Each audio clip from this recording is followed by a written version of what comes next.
Rafael Silva, sou professor de letras lá na UES e dou as boas-vindas a todas e todos. É uma alegria contar com a presença de vocês. Hoje nós encerramos, trata-se, portanto, do terceiro dia do evento Grande Sertão Sertões, que acontece aqui em sua primeira edição em 2025. Eu digo primeira porque já nas conversas de corredor estamos pensando nas próximas edições por vir.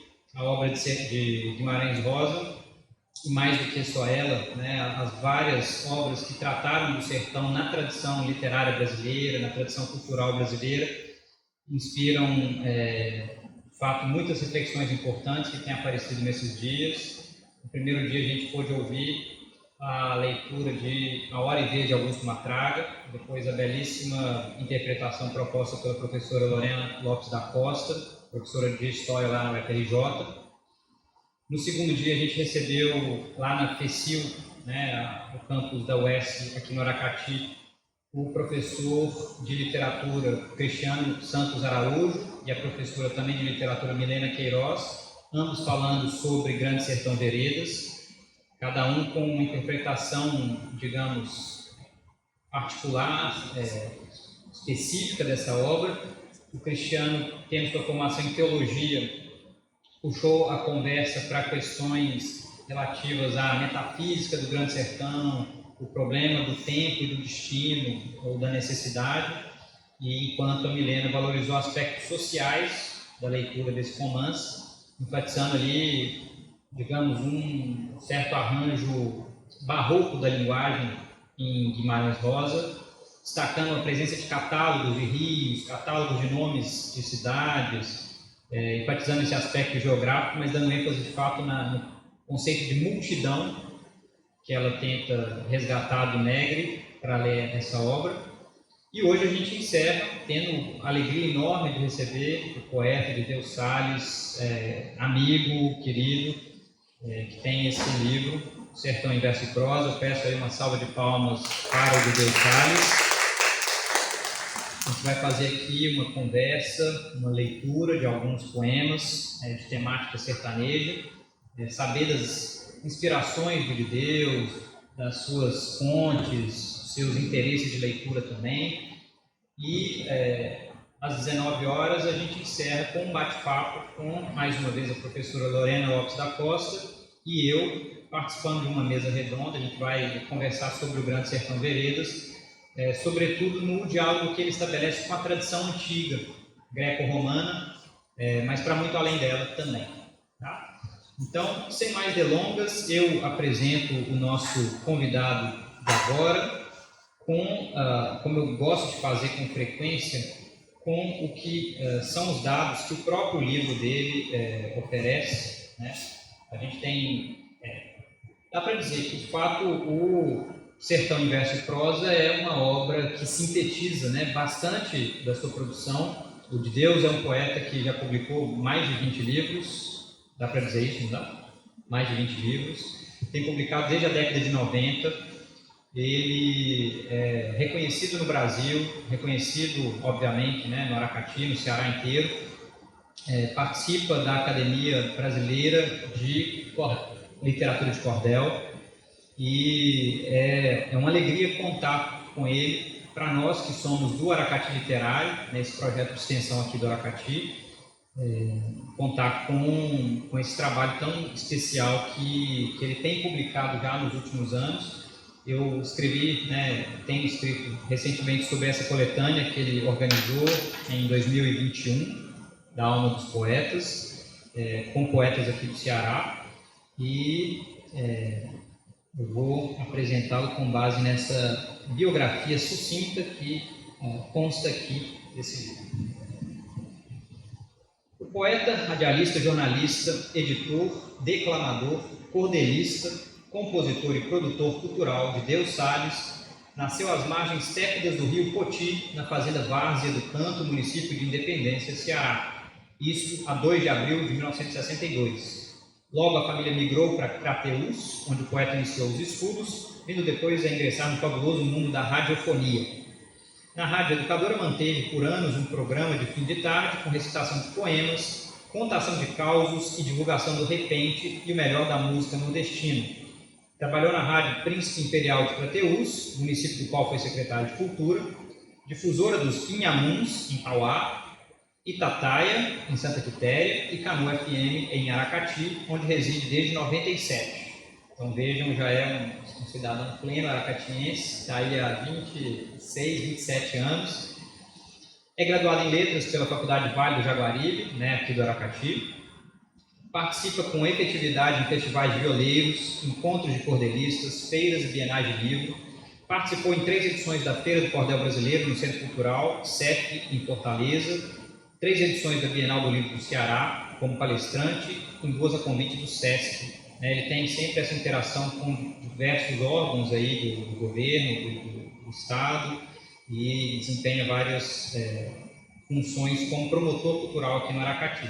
Como eu já mencionei, ele é membro da Academia Brasileira de Literatura de Cordel e várias outras arcádias, dentre elas a Academia Aracatiense de Letras. Essa proposta aqui hoje é justamente uma parceria entre os professores da UES de Literatura e a Academia Aracatiense de Letras. A ideia é fazer mensalmente, essa foi a sugestão do Lúcio Telo, fazer mensalmente encontros entre os professores de literatura e os literatos da academia em torno à obra de algum autor, de alguma autora, que pode ser da região, que pode ser do Ceará ou não, e isso visando ao incentivo à leitura, ao debate em torno a obras importantes da nossa literatura.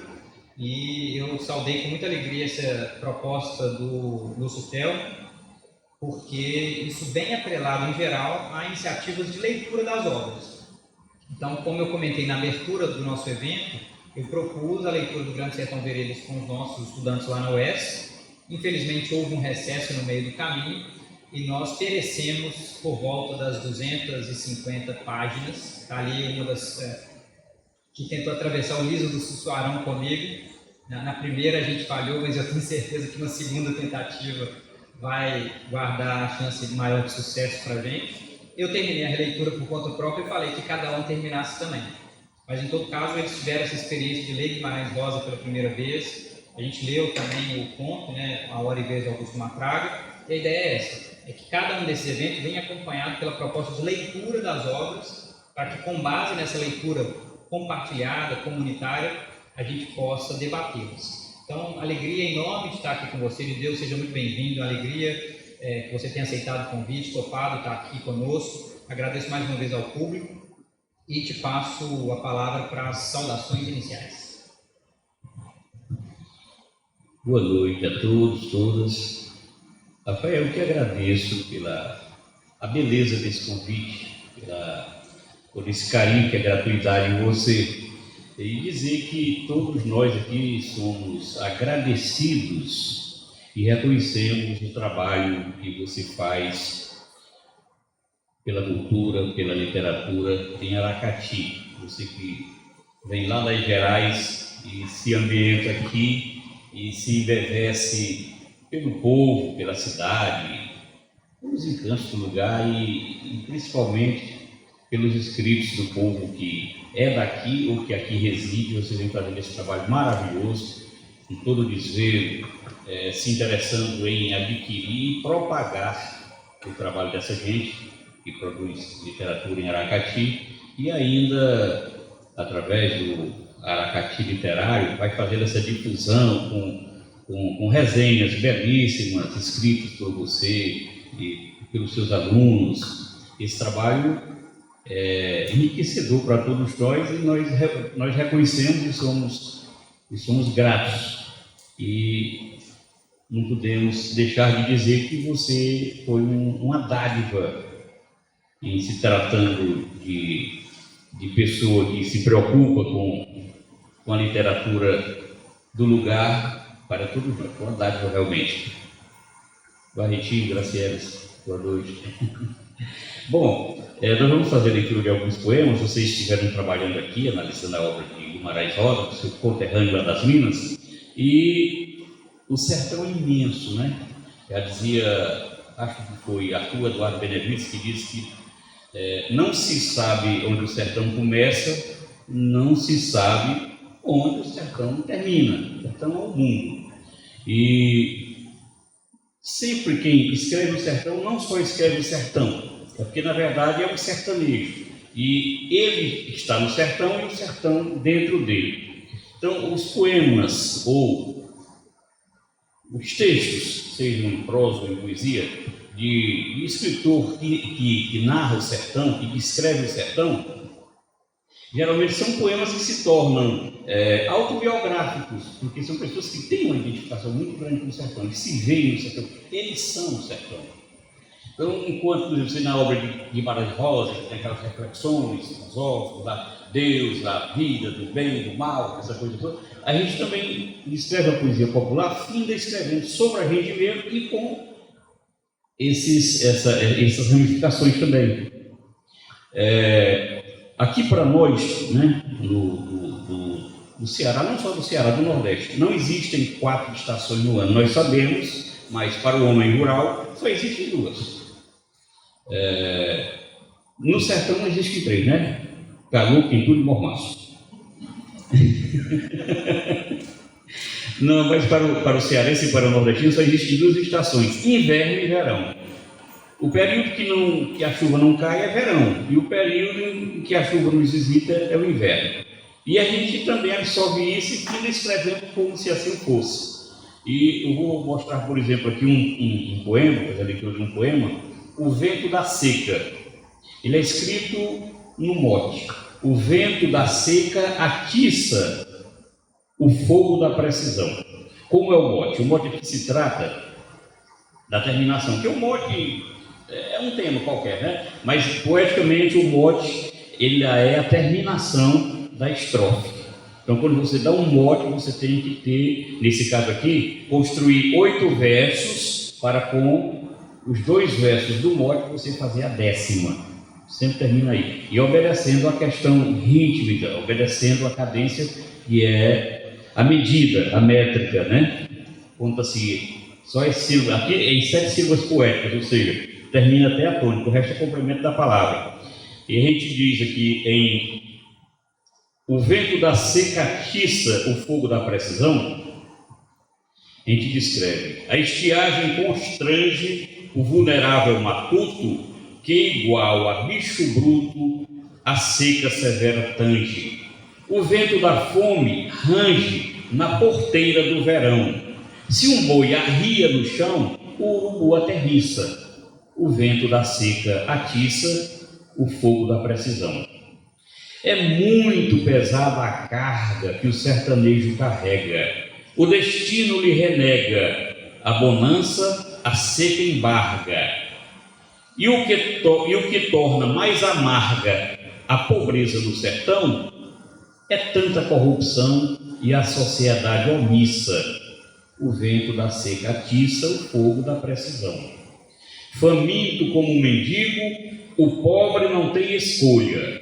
O campo com pouca folha, sem mantimento no abrigo, o mais horrendo castigo despejou-se no sertão. Sem forragem nem ração, animais viram carniça. O vento da seca atiça o fogo da precisão. Quem vai ao sertão descobre que nos fogões, fora lenha, não há um rancho que tenha comer farto para um pobre. Esperando um gesto nobre, uma política de ação, sofre o roceiro sem pão, esguio feito treliça, o vento da seca atiça o fogo da precisão. Em uma seca inclemente, nos açudes não tem água, o sofrimento e a mágoa consomem todo o vivente. Nos grotões a pobre gente na hora da refeição, se tem farinha e feijão, faltam sardinha e linguiça. O vento da seca atiça o fogo da precisão.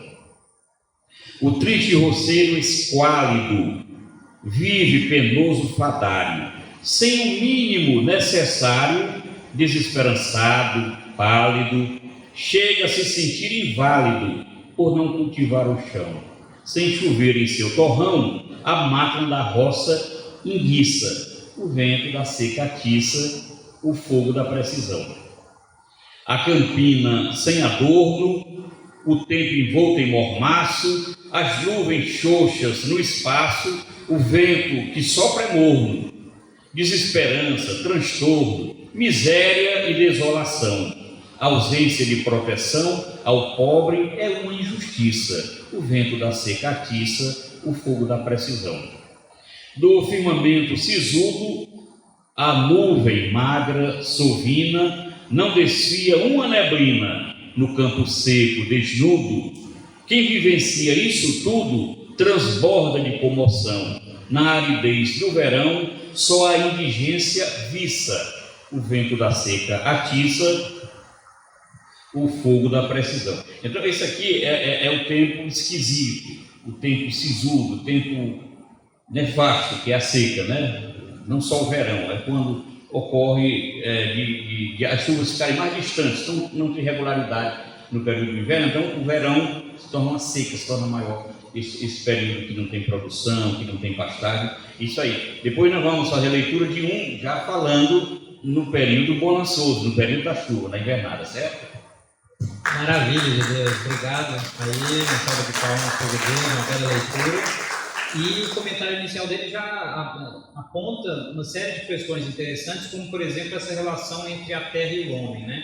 Entre a terra e a pessoa humana, que a gente encontra desde a estrutura, por exemplo, dos sertões, lá do Euclides da Cunha, parece retomado, de certa forma, na estrutura do que o Gustavo Barroso vai propor lá na Terra do Sol, e, de certa forma, está também aí no Grande Sertão, se a gente lembra da análise que faz o Antônio Cândido, né, uma análise clássica dessa obra, a divisão que ele faz trabalha mais ou menos nesses termos mesmo, como se houvesse uma relação intrínseca, né, entre a experiência da Terra, uma Terra muitas vezes árida, muitas vezes dificultosa, sobretudo em vista da inclemência do clima, uma certa imprevisibilidade dessa seca, né?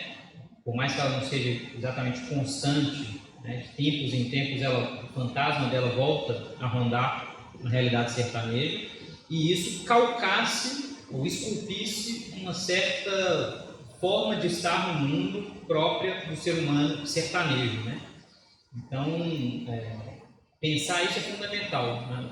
O que é uma experiência de mundo do ser humano nesse contexto, que faz com que a forma de ver, a forma de se expressar, ganhe uma particularidade que não é a mesma de outras regiões costeiras, não é a mesma de outras regiões mais ao sul, ou mais florestais ao norte, né, amazônicas.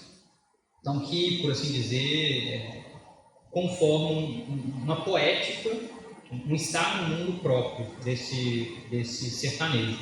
E algo que chama muita atenção, o de Deus já comentou sobre isso enquanto ele, no finalzinho, mencionava o que ele pretende ler na sequência, ao longo de Um Sertão em Verso e Prosa, a gente encontra, sim, esse canto das tristezas, das mágoas, das dificuldades, da necessidade de luta para se afirmar contra essas dificuldades, mas, ao mesmo tempo, a gente encontra um canto de júbilo.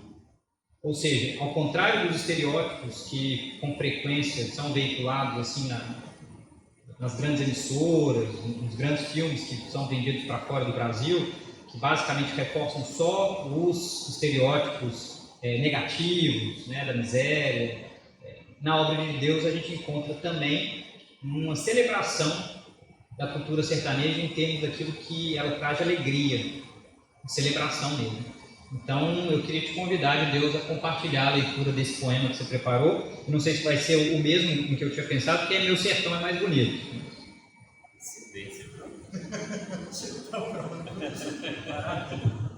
Coincidência, porque não foi. Eu tinha escolhido aqui o Ungido do Boi, mas lembrei que era na mesma temática do que eu recitei. Então, o Meu Sertão é mais bonito já trata desse período do sertão chuvido, da alegria dos animais, dos vegetais e tudo, né? Tudo verdinho, a água correndo, os meninos brincando, os bezerros escaramuçando, essa coisa toda. Então, Meu Sertão é mais bonito quando a terra está molhada. Também é na mesma modalidade do anterior que eu li. É um mote, né? As estrofes construídas em 10 versos, e terminando sempre um mote. Meu sertão é mais bonito quando a terra está molhada. Aí já muda o cenário completamente. Diz: vejo em meu sertão amado um cenário de magia, encanto, amor, poesia, um lugar abençoado, onde o campina inspirado desata a voz afinada, e a cabra fica abaixada, amamentando o cabrito. Meu sertão é mais bonito quando a terra está molhada. Depois que o inverno apruma, mais bonito o sertão fica. Dá milho para a canjica, jerimum se vê de ruma, e quando o roceiro estruma a roça que foi plantada, a produção é dobrada, o chão parece bendito. Meu sertão é mais bonito quando a terra está molhada. Se existe coisa mais linda que um açude sangrando e as águas serpenteando, eu não pude ver ainda. Com muito prazer se brinda a chuva por Deus mandada, e a água corre deitada quando o trovão dá o grito. Meu sertão é mais bonito quando a terra está molhada. Nada alegra mais o ente trabalhador da mão grossa do que ao voltar da roça e olhar para o nascente, ver que não perde a semente, que a planta é abençoada, vendo chuva desfiada, prateando o infinito. Meu sertão é mais bonito quando a terra está molhada. Se não chove no sertão, tudo se envolve em tristeza. O campo perde a beleza, só se vê desolação. Pra gente falta feijão, falta pasto pra manada, e a faminta criançada, magrinha igual um cibito. Meu sertão é mais bonito quando a terra está molhada. Sertão de contos e lendas, caçadas e pescarias, de forrós e cantorias nos casarões das fazendas, onde a cabocla faz rendas debruçada na almofada, carrega lenha rachada num jumento com cambito. Meu sertão é mais bonito quando a terra está molhada. Pode me chamar labrego por ser do meio rural, mas não quero a capital, nem tendo o melhor emprego. No sertão tenho sossego, vivo de alma lavada, como uma flor orvalhada, sem revolta, sem conflito. Meu sertão é mais bonito quando a terra está molhada. Quando ao meu sertão não venho, sinto o coração doer e a saudade moer meu peito como um engenho, pois só em meu sertão tenho minha dor aliviada, que essa terra é sagrada, sinto depois que visito. Meu sertão é mais bonito quando a terra está molhada.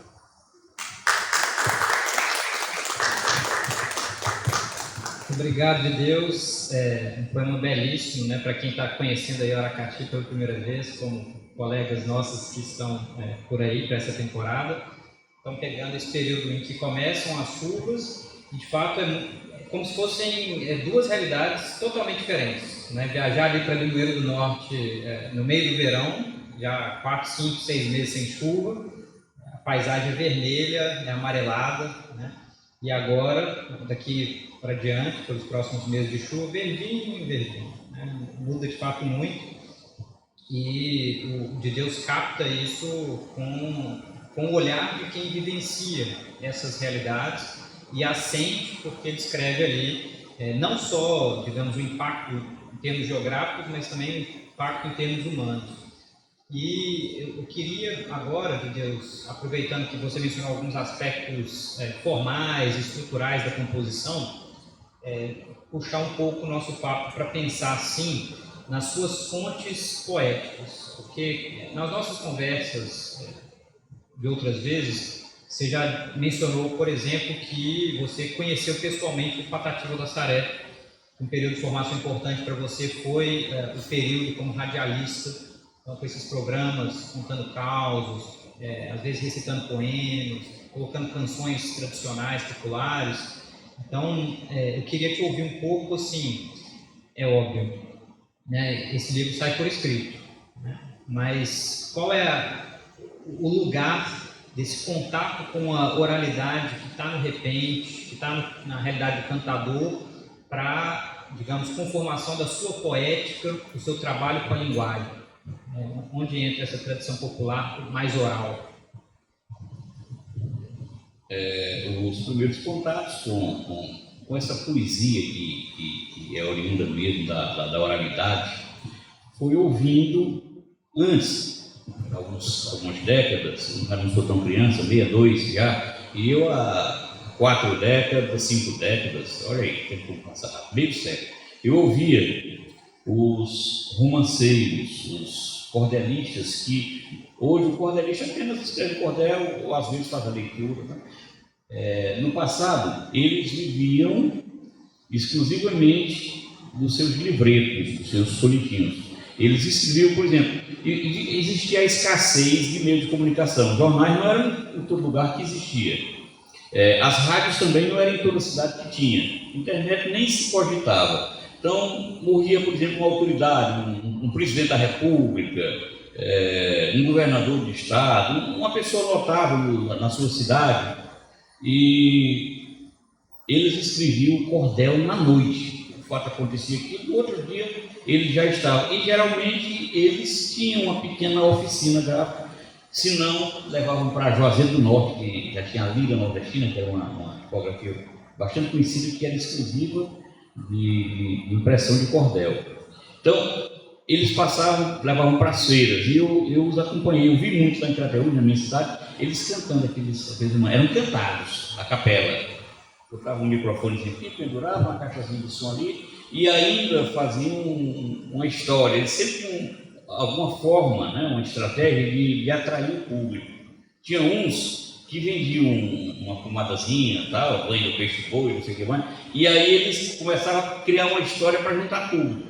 Então, aquele pessoal da zona rural que frequentava as feiras, e gente dentro da cidade, ficava em redor dele ali naquela feira, com uma mesazinha montada, uma caixa dizendo: aqui tem uma cobra, aqui tem um tio. Aí daqui a pouco eu vou botar a cobra do tio, a briga do tio com a cobra aqui e tal. Aí todo mundo meninado, ficava todo atento para querer ver essa briga. E essa briga não acontecia, sabe? Era só para juntar o público. E eles começaram a cantar, por exemplo, os amores de Chiquinha e as bravuras de Apolinário. E sempre o cordel, ele aborda religiosidade, cangaço, são duas coisas muito exploradas pelos cordelistas. E naquele tempo se chamava romance, porque na verdade era um romance, era uma história, que todo enredo tem um romance em prosa, só que era em cordel. E eles cantavam aquele romance, faziam uma pausa para vender, aí depois continuavam, e foi ouvindo esse pessoal. A minha família gostava de cantoria, e às vezes promovia alguma cantoria, eu comecei a ouvir os cantadores. E aí me aproximei e tive, através do cunhado, Ernesto Pereira, que é um poeta muito bom, e ele levava lá para a região os nomes, os ícones da cantoria, os nomes mais relevantes, como Ivanildo Vlanov, que é conhecido como o maior repentista de todos os tempos, Geraldo Amâncio, Pedro Bandeira, os nomes, os ícones da cantoria. E eu fui conhecendo esse pessoal de perto, viajei com eles. Aí tive também a oportunidade de conhecer e ficar amigo do Patativa, de aniversário meu, Patativa, e de eu fazer visita várias vezes à casa dele, de viajar com ele, até me apresentando com ele. Então essa foi a oportunidade maior que eu tive do contato. E aí fui, através deles, já fui começando a sentir, eles me ensinaram: olha, você tem um ouvido afiado, então você vai compreender a métrica no pronunciar. E isso eu me acostumei, que se eu ouvir tanto um cantador repetista como um cordelista, ao dizer uma frase de um verso, de uma estrofe, se tiver com menos sílabas do que o necessário, ou com mais, eu percebo ao ouvir. Não precisa estar contando os dedos, nem olhar ela escrita, não. Então, essa formação foi muito importante para mim. Assim como se eu estiver dando uma oficina de cordel, eu vou dizendo naturalmente, improvisando ali as estrofes e dizendo já no pronunciar, em tantas sílabas. Então foi bem interessante. E essa questão da temática, além dessa convivência com os repetistas e os cordelistas, a paixão também pela literatura que tenha esse viés sertanejo, essa coisa. Não, a poesia, os romances de Jorge Amado são regionalistas, mas não dizem tanto para a gente, poeta popular, mas não influencia tanto na escrita como influencia um João Paulo Ribeiro, um Guimarães Rosa, está entendendo? Um autor de Dona Guidinha do Curso, o Oliveira Paiva, a Raquel de Queiroz no 15, a Bagaceira, são coisas que nos influenciam mais, elas nos dizem mais e nos atraem também, porque elas contribuem com a nossa descrição poética. Nossa, sensacional, interessantíssimo, né? Eu vi, digamos, a formação do poeta antes do poeta, né? Antes de ele se saber poeta, e eu tenho certeza que esse é o tipo de vivência que uma literatura de fato engajada precisa resgatar, né? Revalorizar, porque à luz de uma visão mais tradicional, isso está, de certa forma, fora do escopo estritamente literário. E isso é uma idiotice, né? Assim, dizendo francamente, esse tipo de formação é muitas vezes muito mais robusta do que uma formação livresca, ali, mais ou menos tateante, hesitante. Então, é muito rico ouvir isso.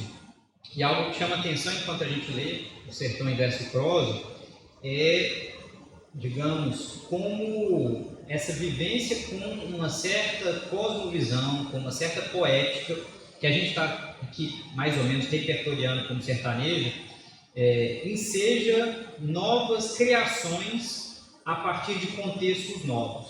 E por que eu estou dizendo isso? Porque da Alma dos Poetas, como eu mencionei, é uma coletânea que surge pós-pandemia. Sertão em Verso e Prosa, nessa edição, também é pós-pandêmico. E a gente nota a presença, por assim dizer, fantasmática da pandemia em termos de temas dos poemas, mas também em termos de algo que é meio difícil de escrever, mas que eu diria em termos de processo.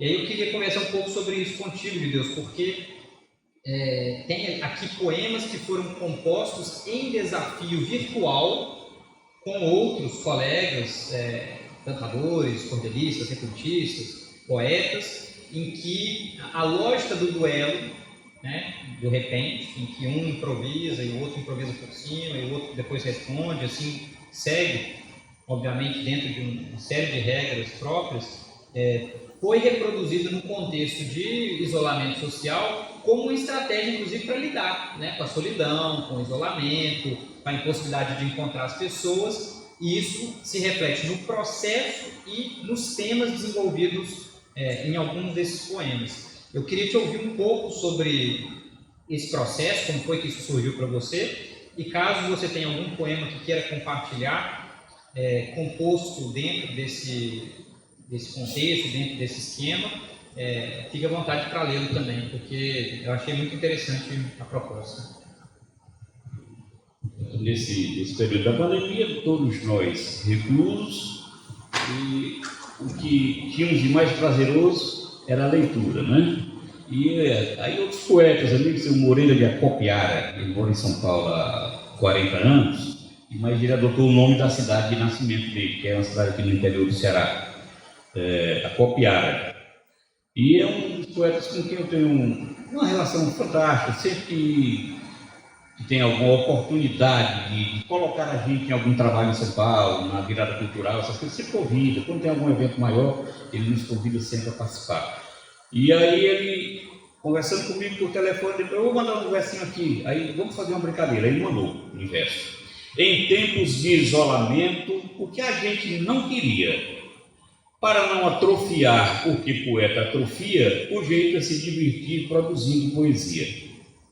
Aí nós temos a mania de pegar na deixa, que é você pegar na rima que o outro deixou. Aí eu disse: alterado o dia a dia, em infindável clausura, vou afugentando o tédio, absorvendo brandura, rabiscando novos textos, viajando na leitura. Aí ele disse: eu, nessa grande clausura, não entristeci mais quase. E você, caro de Deus, que possui segura base, diga o que tem inventado para vencer essa fase. Eu disse: a lapidação da frase é algo que lhe fascina. mergulhei na poesia como vento na colina. E você, o que tem feito nessa diversa rotina? Ele disse: a mudança repentina que se abateu sobre nós me obrigou a refletir, repensar contras e prós, roubou minha liberdade, mas não tirou minha voz. Eu disse: a circulação veloz do cruel coronavírus fez-nos buscar proteção em solitários retiros, frustrando-nos dos saudáveis e recreativos giros.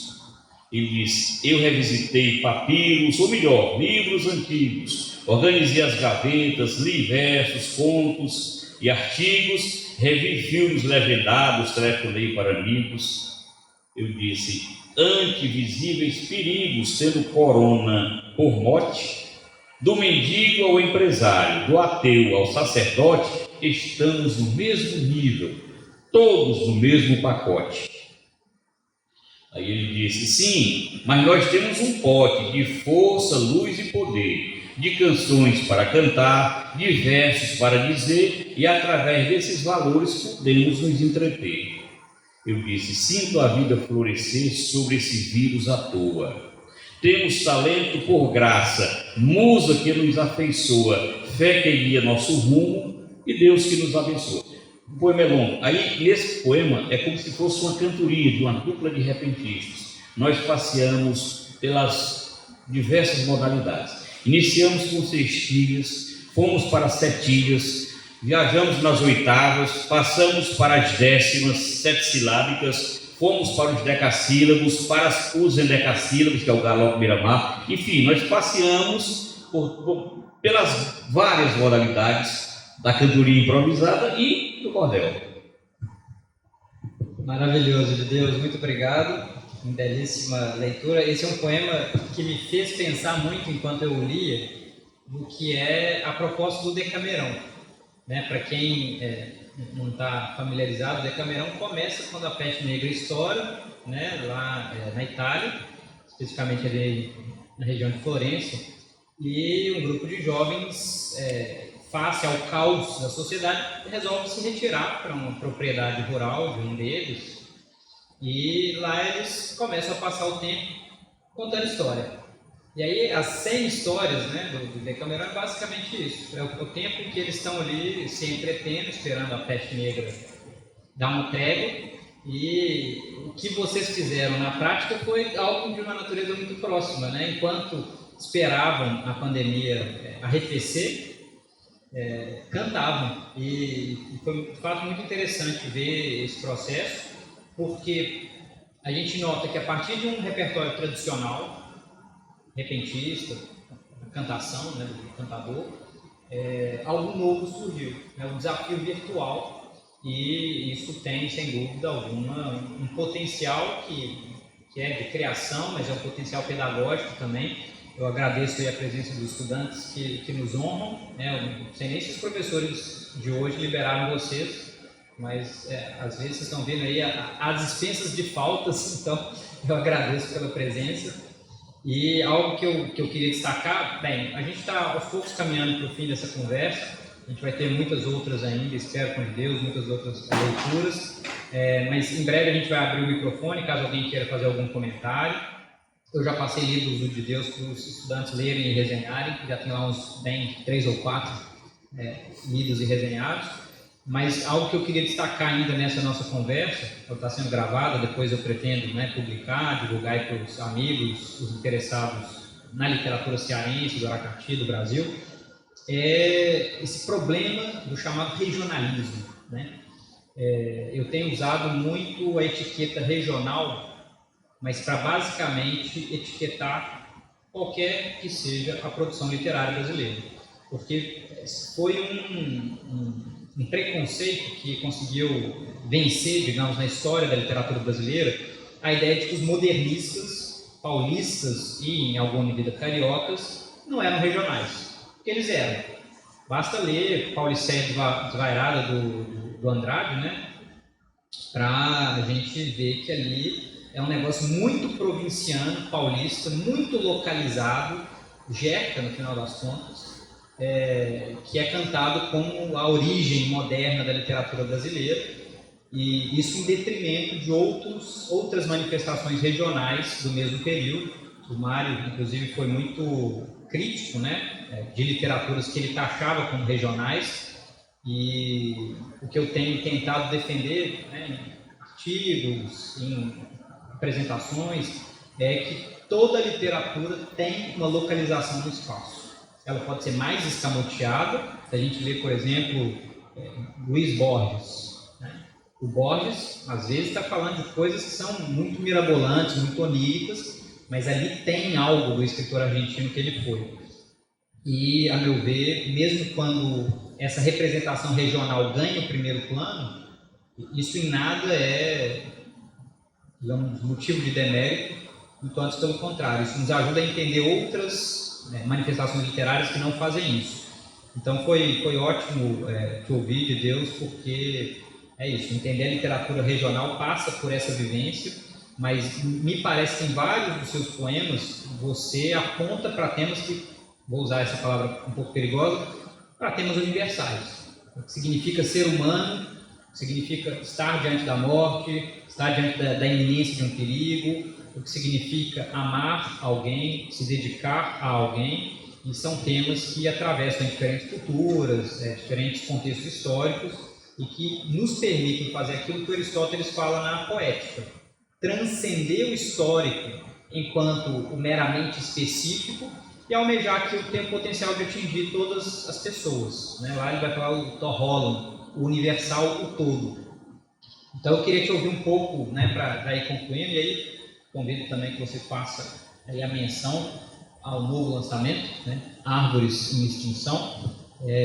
Bem, você pode falar mais sobre o livro, mas é um livro ilustrado com poemas dos judeus, e eu queria te ouvir um pouco sobre isso, né, em que medida a sua poesia, tendo essa localização no tempo, essa localização no espaço, ela trata desses grandes temas, ela não se furta, né, a esse debate mais amplo sobre o que significa ser humano, o que significa estar aí face às grandes dúvidas da nossa existência. Mais uma vez agradeço muitíssimo, de Deus, é sempre um aprendizado enorme te ouvir, estar contigo. Perfeitamente, Rafael. Além dos poemas que tratam dos temas sertanejos, dos temas rurais, do humor, que a gente, é um livro também, né, nossa poesia impregnada de humor. Tem os poemas existenciais, sendo que na maioria dos trabalhos findam respingando a autobiografia, porque você fica falando na primeira pessoa, você fica falando de você mesmo. Eu até vou recitar aqui fazer a leitura, né, de um poema aqui que trata muito essa questão biográfica, autobiográfica, que é Eu Me Reconheço Assim. Tem aquele outro que até o Agamenon musicou, que se gosta, né? Cada minuto que morre mata um pedaço de mim. Vou recitar esse aqui: Eu me reconheço assim. Eu digo: na grande floresta humana sou simplesmente um arbusto. Com glamour não me deslumbro, com façanha não me assusto. Baseio-me na premissa: posso sofrer injustiça, mas não quero ser injusto. Na trajetória dos séculos, o tempo é corcel sem rédea. Nascimento, o marco zero, a vida uma enciclopédia, e eu, nessa odisseia, componho minha epopeia, enceno minha tragédia. Ante o universo sou minusculamente minúsculo. Sinto o peso da idade desgastando cada músculo e vejo na caminhada minha risonha alvorada descambar para o crepúsculo. Não vivo preso à lembrança de acontecimento prisco, entre cordeiros sou manso, entre lobos sou arisco. Na luta de vida e morte sigo apostando na sorte, pois viver é correr risco. Inexoravelmente, como todos, sei que morro. Lamúria não leva a nada, inútil pedir socorro. Assim sigo em devaneios, lançando luz e floreios nos poemas que discorro. Muitas vezes necessito sair mundo afora a esmo, andar onde não conheço, beber pinga com torresmo, pois é na simplicidade que tenho mais liberdade de encontrar comigo mesmo.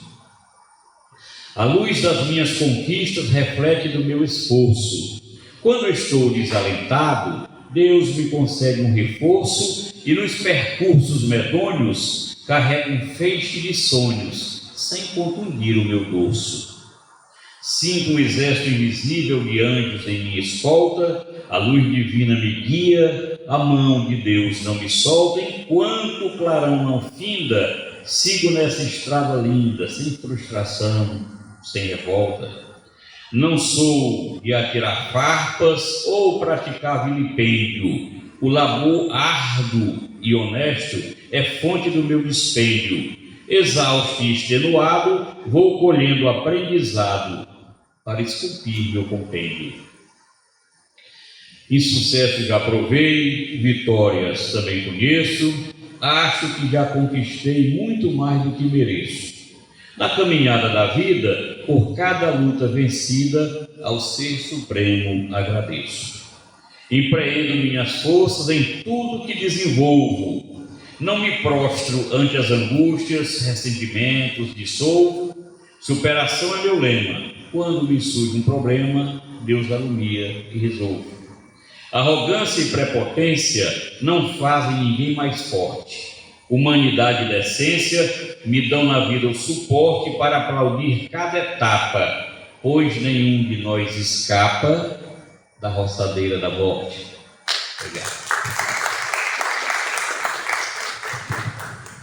Muitíssimo obrigado, de Deus, é sensacional. Desde as primeiras alusões ali, a tragédia, a epopeia, a gente vê esse diálogo com uma tradição literária que se dedicou a refletir também sobre essas questões, né, tão caras ao que significa para nós estar aí no mundo, ter que lidar com situações às vezes imprevistas, de muita dor, de muita dificuldade, mas mesmo assim perseverar, né? Tem trechos aí belíssimos. Eu aproveito para divulgar então o canal do Dideus Salles. É só procurar Dideus Salles no YouTube? Cordelizando com Dideus Salles. No YouTube nós temos um canal onde semanalmente a gente alimenta com um poema novo, Cordelizando com Dideus Salles no YouTube. Estamos também no Facebook, Dideus Salles, e Dideus Salles também no Instagram. E aproveitar para falar desse livrinho. Esse livro foi classificado no edital da Secult, Ceará das Artes, né? Edital Ceará das Artes da Secult, pela lei Paulo Gustavo, e recebeu as ilustrações da Jade Castro, lá de Fortaleza. É um trabalho em poesia, mas com uma pesquisa, através do ICMBio, nós trouxemos aí as árvores que são mais cobiçadas, mais perseguidas pelo comércio madeireiro, né?